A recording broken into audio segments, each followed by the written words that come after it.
Hi, ഞാൻ ദീപ. അപ്പോൾ ഇന്നത്തെ വീഡിയോ എന്ന് പറയുന്നത് ഒത്തിരി പേര് റിക്വസ്റ്റ് ചെയ്തിട്ട് ചെയ്തൊരു വീഡിയോ ആണ്. ഒത്തിരി കമൻസ് ഉണ്ടായിരുന്നു, ഒരു ഡേ ഇൻ മൈ ലൈഫ് ചെയ്യണം, ഒരു വ്ളോഗ് ചെയ്യണം. പ്രത്യേകിച്ച് വിശേഷങ്ങളൊന്നും ഇല്ലാത്തതുകൊണ്ടാണ് ചെയ്യാത്തത്. അപ്പോൾ ഇന്നത്തെ വീഡിയോയിൽ ഞാൻ 3 കാര്യങ്ങളാണ് പറയുന്നത്. ഞാൻ ഏറ്റവും പെട്ടെന്ന് ഇവിടെ വീട്ടിലുണ്ടാക്കുന്ന ഒരു ബ്രേക്ക്ഫാസ്റ്റ് നിങ്ങൾക്ക് അറിയാവുന്ന തന്നെയാണ്. പക്ഷെ ഞാൻ ചെയ്യുന്ന രീതി അത് പിന്നെ പിള്ളേരെന്താണിപ്പം വീട്ടിലിരുന്നിട്ട് ഈ വെക്കേഷൻ ടൈമിൽ ചെയ്യുന്നത്. അതുപോലെ എൻ്റെ ബൊട്ടിക് റൂം ഒന്ന് റിനോവേറ്റ് ചെയ്തിരുന്നു. അപ്പോൾ അതിൻ്റെ ഒരു റൂം ടൂർ. അപ്പോൾ ഈ 3 കാര്യങ്ങളാണ് ഇന്നത്തെ വീഡിയോയിൽ കേട്ടോ. അപ്പോൾ രാവിലെ ഞാനിപ്പം ബ്രേക്ക്ഫാസ്റ്റ് പൂരിയും കിഴങ്ങേറിയാണ്.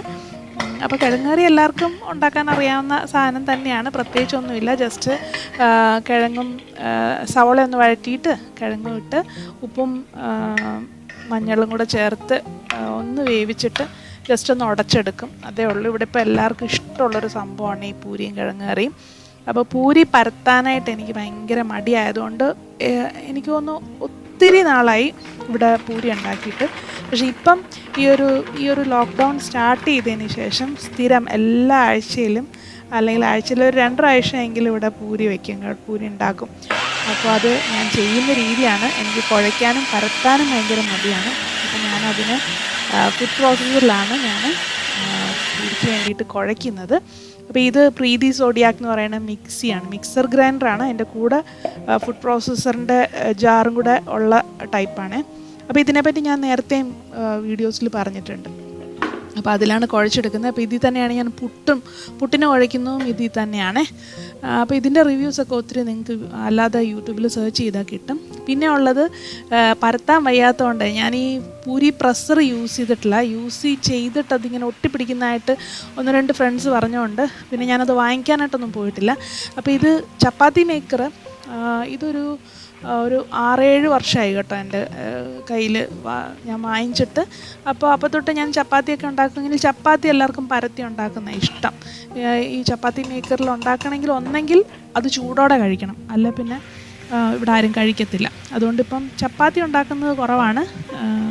പൂരി ഉണ്ടാക്കാനായിട്ടാണ് ഞാനിപ്പോൾ ചപ്പാത്തി മേക്കർ യൂസ് ചെയ്യുന്നത്. അപ്പോൾ അതിലിങ്ങനെ പകുതി പരത്തി വെച്ചേക്കും.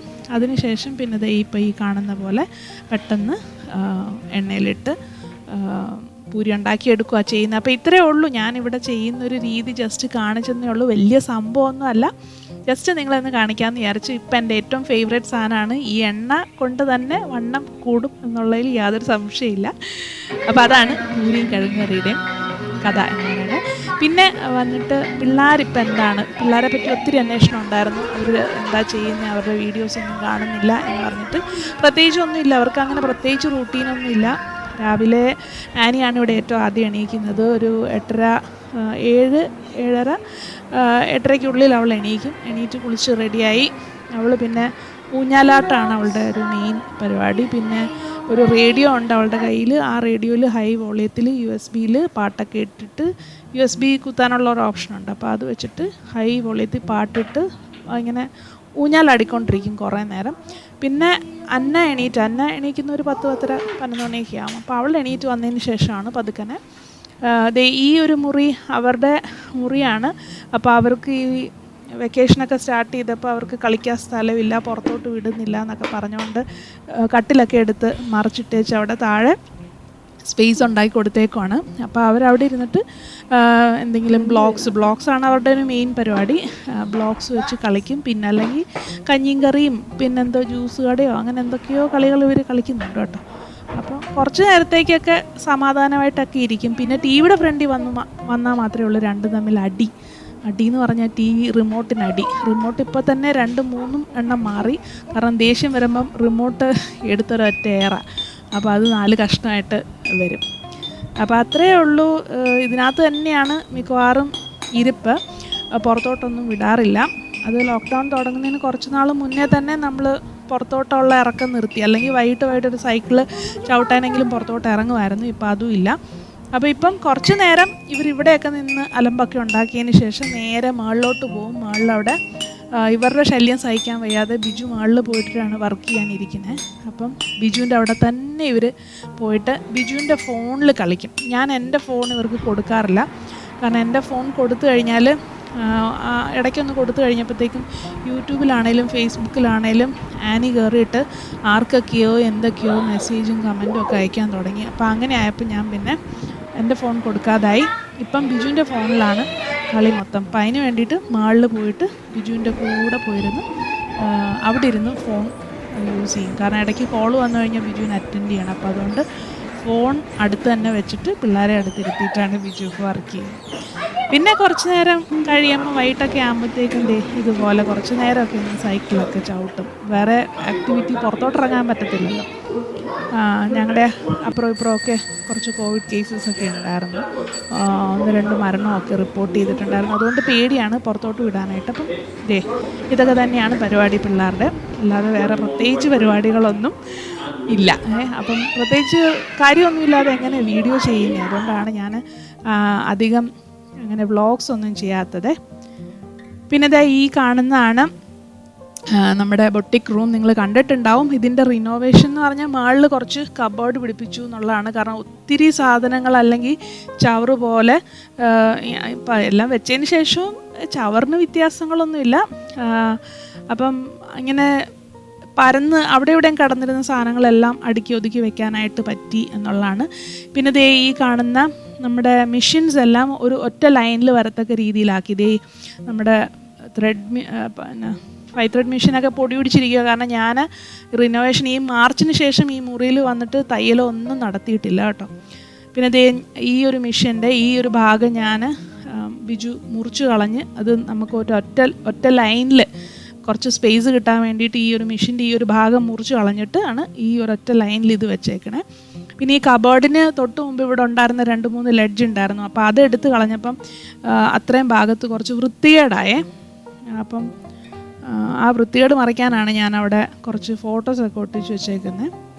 അപ്പോൾ ഇനി കബോർഡ് എന്ന് പറഞ്ഞു കഴിഞ്ഞാൽ വളരെ വീതി കുറവാണ് കബോർഡിന്. അപ്പോൾ എൻ്റെ കുറേ ലൊട്ടിലൊടുക്ക് സാധനങ്ങളും തുണിയൊക്കെ വെക്കാനായിട്ടാണ് വെച്ചത്. പക്ഷെ തുണി അങ്ങനെ കാര്യമായിട്ട് തുണി ഇതിനകത്ത് കയറുന്നില്ല കേട്ടോ. ഇത് വെച്ചിട്ട് പിന്നെയും ഒത്തിരി തുണി മിച്ചം ഉണ്ടായിരുന്നു. അത് പിന്നെ അല്ലാണ്ടുള്ള കബോർഡുകളിലൊക്കെയാണ് വെച്ചേക്കുന്നത്. അല്ലാതെ ഉള്ള മുറികളിലാണ് തുണിയൊക്കെ വെച്ചേക്കുന്നത്. പിന്നെ അത്യാവശ്യം ഇതിന് തയ്യലിന് വേണ്ടിയിട്ടുള്ള ക്രാഫ്റ്റ് ഐറ്റംസും എല്ലാം ഇവിടെ തന്നെ എല്ലാം ഒന്ന് ഒതുക്കി വെക്കാൻ പറ്റി. പക്ഷെ ഇതിൻ്റെ പ്രശ്നം എന്താണെന്ന് വെച്ചാൽ അതിൻ്റെ മുകളിലോട്ട് എനിക്ക് കയറാനായിട്ട് ഒരു സ്റ്റൂളിട്ട് കയറേണ്ടി വരും. കാരണം എനിക്ക് എത്തുന്നില്ല. ആദ്യത്തെ ഇതിൽ മാത്രമേ എൻ്റെ കൈ എത്തത്തുള്ളൂ. അതിൻ്റെ മുകളിലോട്ട് കയറണമെങ്കിൽ ഇത് സ്റ്റൂളോ എല്ലാം വേണ്ടി വരും. അപ്പോൾ എന്തായാലും ഇപ്പം വർക്കൊന്നും ചെയ്യാത്തത് കൊണ്ട് ഇതൊക്കെ അടങ്ങി ഒതുങ്ങി അവിടെ തന്നെ ഇരിപ്പുണ്ട്. പിന്നെ ഞാൻ നേരത്തെ പറഞ്ഞ ഇവിടെ ഇനി നമുക്ക് പെട്ടെന്ന് ലെഡ്ജ് ഇട്ട ആ ഒരു ചെറിയ പോർഷനിൽ മാത്രം നമ്മുടെ പെയിൻറ്റ് കാണുന്നില്ല. അപ്പോൾ അതായത് പെയിൻറ്റ് അടിച്ചതിന് ശേഷമാണ് പെയിൻറ്റ് അടിക്കുന്നതിന് മുന്നേ ആണ് ലെഡ്ജ് വെച്ചിരുന്നത്. അപ്പോൾ ആ പെയിൻറ്റിൻ്റെ ഒരു വ്യത്യാസം മഹാവൃത്തികേടായിരുന്നു. അപ്പോൾ അതുകൊണ്ട് ഇത്രയും ഭാഗത്ത് ഞാൻ ഇത് പണ്ട് എടുത്ത് വെച്ചിരുന്നതാണ്. എൻ്റെ വർക്ക് എൻ്റെ എല്ലാ ഫോട്ടോസും എടുത്ത് വെച്ചിരുന്നതെല്ലാം ഞാനങ്ങനെ അങ്ങോട്ടിച്ചങ്ങ് വെച്ചു. ഇനിയിപ്പം എപ്പോഴാണോ പെയിൻ്റ് അടിക്കുന്ന ആ ടൈമിൽ ഇതെല്ലാം വലിച്ചൂരിയേച്ച് മൊത്തത്തിൽ നന്നായിട്ട് പെയിൻ്റ് അടിക്കാം. അപ്പോൾ അതുവരെ ഇവിടെ ഇച്ചിരി വൃത്തിയായിട്ടിരിക്കാൻ വേണ്ടിയിട്ട് ഞാൻ അങ്ങനെ ചെയ്തേ. അപ്പോൾ ഇതൊക്കെ പണ്ട് ചെയ്ത ഡ്രസ്സസിൻ്റെ ഫോട്ടോസാണ്. അപ്പോൾ ഇത്രയേ ഉള്ളൂ. ഇപ്പം ഞാൻ പ്രത്യേകിച്ച് വർക്കൊന്നും എടുക്കുന്നില്ല. കുറച്ച് പേര് ചോദിക്കുന്നുണ്ടായിരുന്നു വർക്ക് എടുക്കുന്നില്ലേന്ന്. വർക്ക് എടുക്കുന്നില്ല. ഒന്ന് കോവിഡാണ് ഒരു പ്രശ്നം. പിന്നെ പിള്ളേർ വീട്ടിലുള്ളത് കൊണ്ടും പിള്ളേരെ എനിക്ക് തിരിച്ച് അമ്മയുടെ അവിടെ കൊണ്ടുവിടാനായിട്ട് ഇപ്പോഴത്തെ ഒരു രീതിയിൽ പറ്റാത്തത് കൊണ്ടും ഇനിയിപ്പോൾ അങ്ങോട്ട് സ്കൂൾ തുറക്കുന്നതായത് കൊണ്ടും ഞാൻ തൽക്കാലത്തേക്ക് എടുക്കണ്ട എന്ന് വിചാരിച്ചിരിക്കുകയാണ്.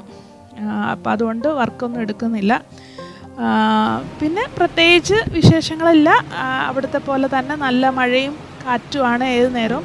രാവിലെ എണീക്കുമ്പം ഒരു കാലാവസ്ഥയാണെങ്കിൽ ഒരു 10 മണിയാകുമ്പോൾ വേറൊരു കാലാവസ്ഥയായിരിക്കും. രാവിലെ ചൂടാണെങ്കിൽ ഒരു 10 മണിയാകുമ്പം ഭയങ്കര ഇടിയും മിന്നലും മഴയൊക്കെ ആയിരിക്കും. അത് കഴിയുമ്പോഴത്തേക്കും പിന്നെയും വെയിൽ വരും, പിന്നെയും മഴ വരും. അതുകൊണ്ടിപ്പം എത്ര മണിയായെന്നൊന്നും അറിയാനായിട്ട് യാതൊരു വകുപ്പുമില്ല. അപ്പോൾ ഇത്രയേ ഉള്ളൂ. നിങ്ങൾക്ക് വീഡിയോ ഇഷ്ടപ്പെട്ടു എന്ന് കരുതുന്നു. അപ്പോൾ ഇനി അടുത്ത എന്തെങ്കിലും വിശേഷങ്ങളൊക്കെ ഉണ്ടെങ്കിൽ ഞാൻ ചെറിയ വ്ളോഗായിട്ടൊക്കെ ചെയ്യാൻ നോക്കാം. അല്ലാണ്ട് ഒരു വലിയ ഡേ ഇൻ മൈ ലൈഫായിട്ട് കാണിക്കാനായിട്ട് പ്രത്യേകിച്ചൊന്നുമില്ല. ഇത്രയും നാൾ ചെയ്ത ഡേ ഇൻ മൈ ലൈഫിലെ പോലത്തെ കാര്യങ്ങളേ ഉള്ളൂ. അപ്പോൾ ശരി, എന്നാൽ അടുത്ത വീഡിയോ കാണാം.